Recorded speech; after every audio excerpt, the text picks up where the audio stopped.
Mga boss, DCTV nga pala. At ito mga boss, ipapakita ko sa inyo yung update sa race car ng MAV na Toyota 86 mga boss.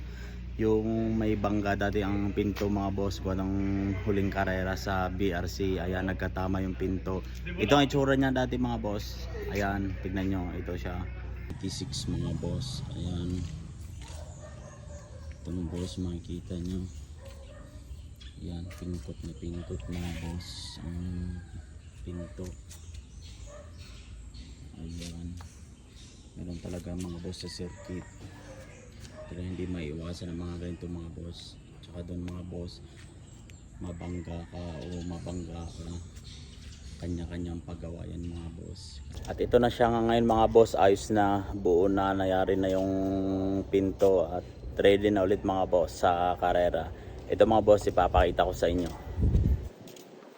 Ayan, at ito mga boss, papakita ko sa inyo. Ayan, makikita nyo dati mga boss yung side na yan, right side mga boss ay pingkot yan mga boss. Ayan, kita nyo ngayon mga boss, okay na, ayos na mga boss. Ayan o. Ayan na mga boss, parang walang nangyari mga boss, ayos na ulit.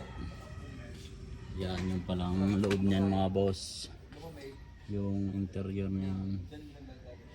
Ayan, naka roll cage yan mga boss. Ayan, sa circuit to nilalaro mga boss. Ayan, shoutout nga pala sa may-ari MAV Racing. Ayan mga boss, pogi. Makikita nyo mga boss, guys, na buo na ulit mga boss, pwede na ulit ikarera. Ayan, ayan mga boss, makikita nyo stock lang ang mags. Ayan, tsaka goma stock lang. Ayan, sa BRC na yan pinapalitan mga boss yung pang takbo ng goma nyan. Ayan, pag yung sa nasa racetrack na mga boss, yan doon na yan pinapalitan ng panakbo na goma tsaka mags mga boss. Ayan, pag nandito mga boss, stock lang kinakabit. Yan mga boss. Ayan, ito naman yung sa may driver side mga boss. Ayan, steering wheel.